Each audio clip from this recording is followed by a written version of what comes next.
श्री स्वामी समर्थ. नमस्कार मंडळी. Priya zone and किचनमध्ये मी प्रिया तुम्हा सगळ्यांचं नेहमीप्रमाणेच अगदी मनापासून स्वागत करते. तर मंडळी, देशभरात नवरात्रीचा सण खूप मोठ्या प्रमाणात आनंदात आणि उत्साहात साजरा केला जातो. नवरात्रोत्सवात नवरात्री आणि 9 दिवस देवीच्या विविध रूपांची पूजा केली जाते. या उत्सवाला हिंदू संस्कृतीमध्ये अनन्यसाधारण महत्त्व आहे. तर मंडळी, यंदा शारदीय नवरात्रीची सुरुवात 15 ऑक्टोबरपासून झाली आहे.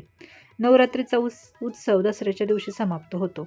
तर आता यंदाचा दसरा हा 24 ऑक्टोबरला साजरा केला जाणार आहे. तर दसऱ्याचा दिवस हा 3.5 मुहूर्तांपैकी एक मुहूर्त मानला जातो. आणि दसरा का साजरा केला जातो, दसऱ्याच्या दिवशी शस्त्राचे पूजन का केले जाते किंवा आपट्याच्या झाडाची पूजा का केली जाते, त्याचबरोबर दसऱ्याची पूजा मांडणी आपण कशी करायची, सरस्वतीचं चित्र जर तुम्हाला काढता येत नसेल तर आजच्या व्हिडिओमध्ये ते सुद्धा तुम्हाला दाखवलेलं आहे की सोप्या पद्धतीने सरस्वतीचं चित्र किंवा रांगोळी कशी काढायची. तर संपूर्ण दसऱ्याच्या सणाची संपूर्ण माहिती, पूजा मांडणी तुम्हाला व्हिडिओमध्ये मी दाखवलेली आहे. तर हा व्हिडिओ ऑलरेडी आपल्या चॅनलवरती दसऱ्याची मांडणी म्हणून हा व्हिडिओ मी गेल्या वर्षी पोस्ट केलेला आहे.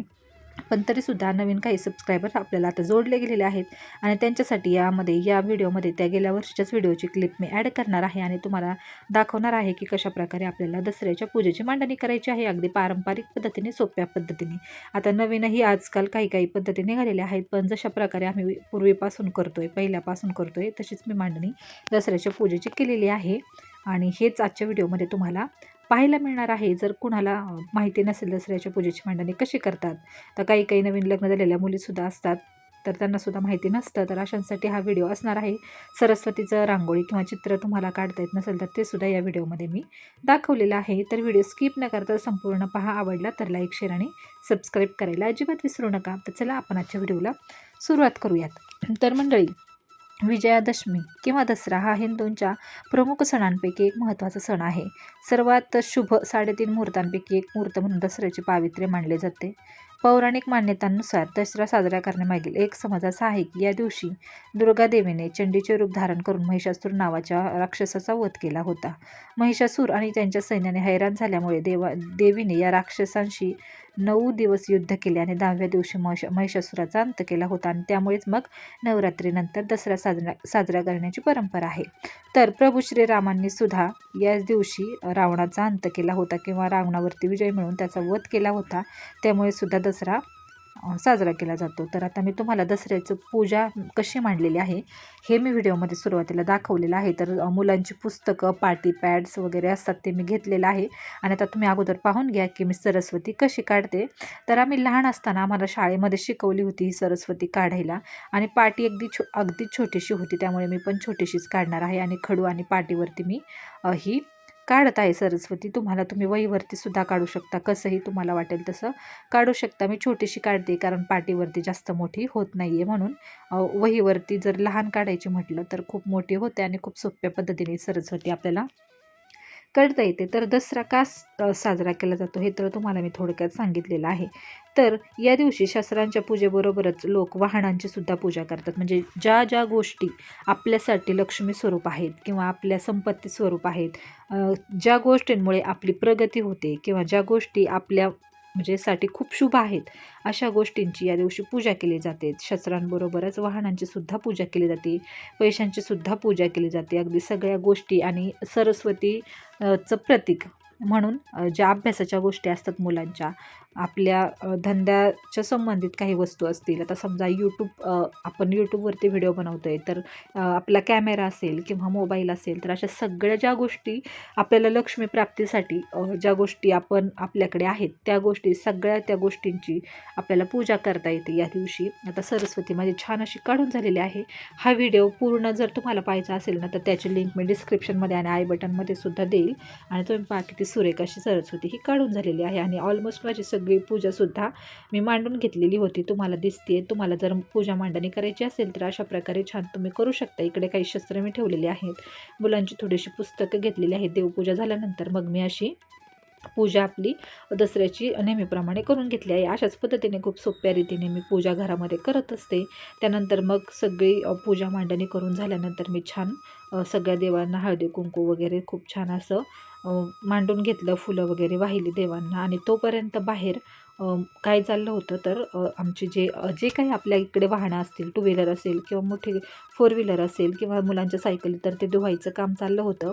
त्यानंतर मी फुलं, आपट्याची पानं, ज्याला या दिवशी सोनं म्हटलं जातं किंवा सोनं मानलं जातं, त्याचीसुद्धा थोडीशी माहिती या व्हिडिओमध्ये पुढे मी तुम्हाला देणारच आहे. तर आता अशा प्रकारे तुम्हाला छान अशी पूजा मांडता येऊ शकते दसऱ्याच्या दिवशी. जर कोणाला माहिती नसेल तर हा व्हिडिओ पूर्णपणे पहा. तर या दिवशी आता हे पहा तुम्ही किती छान अशी माझी पूजा मांडून झालेली आहे. आणि त्यानंतर मग आम्ही बाहेर गेलो आणि वाहनांची आमच्या पूजा जी होती ती मिस्टर होते आणि आम्ही ती करून घेतलेली आहे. तर शमीच्या झाडाची का पूजा केली जाते, तर भारतात अनेकदा एखाद्या सणाचे किंवा परंपरेचे त्या प्रदेशातल्या निसर्ग, पशु पक्षी किंवा झाडे यांच्याशी नातं असल्याचं दिसून येतं. त्यामुळे निसर्गातल्या गोष्टी, शक्ती यांची देवता म्हणून पूजा केली जाते. त्याचप्रमाणे दसऱ्याच्या दिवशी शमीच्या झाडाची पूजा करून नवीन कामांना सुरुवात केली तर त्यातही यश निश्चित मिळते असं मानलं जातं.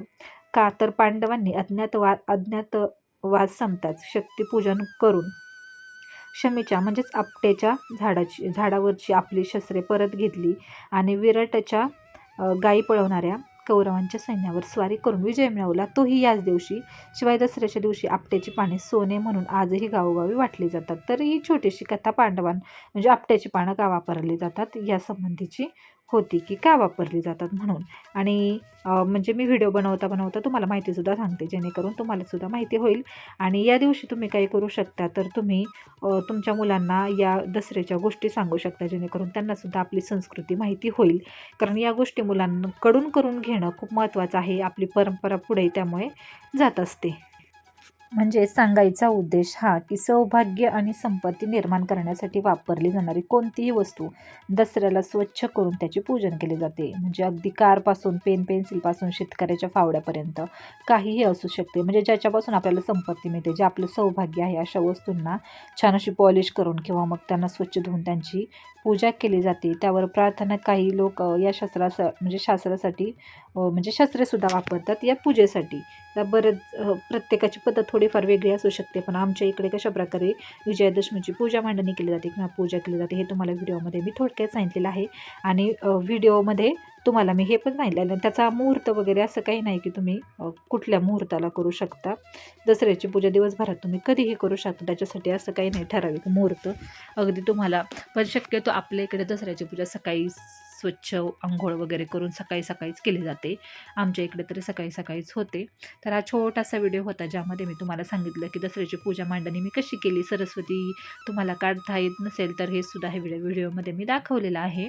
त्याचबरोबर कशी आम्ही पूजा केली हे सुद्धा या व्हिडिओमध्ये तुम्हाला दिसत आहे. तर मंडळी, येणाऱ्या दसऱ्याच्या तुम्हाला सगळ्यांना खूप साऱ्या शुभेच्छा. तुमच्या आयुष्यात देवीच्या कृपेने सगळं काही छान हो. स्वामी महाराजांची तुम्हाला सगळ्यांवरती कृपा राहो आणि सगळं काही शुभ तुमच्या आयुष्यामध्ये हो आणि तुम्हाला सगळे दिवस छान आनंदात जाओ, हीच स्वामींचरणी प्रार्थना. आणि हा व्हिडिओ तुम्हाला कसा वाटला हे मला कमेंट सेक्शनमध्ये नक्की सांगा. माझी पूजा कशी वाटली हे मला कमेंटमध्ये नक्की सांगा. सरस्वती तुम्हाला काढता आली का हे सुद्धा तुम्ही कमेंटमध्ये नक्की सांगू शकता. चला तर मग मंडळी, पुन्हा भेटूयात अशाच एका छानशा व्हिडिओसोबत. तोपर्यंत हा व्हिडिओ पहा, लाईक, शेअर आणि सबस्क्राईब नक्की करा. श्री स्वामी समर्थ.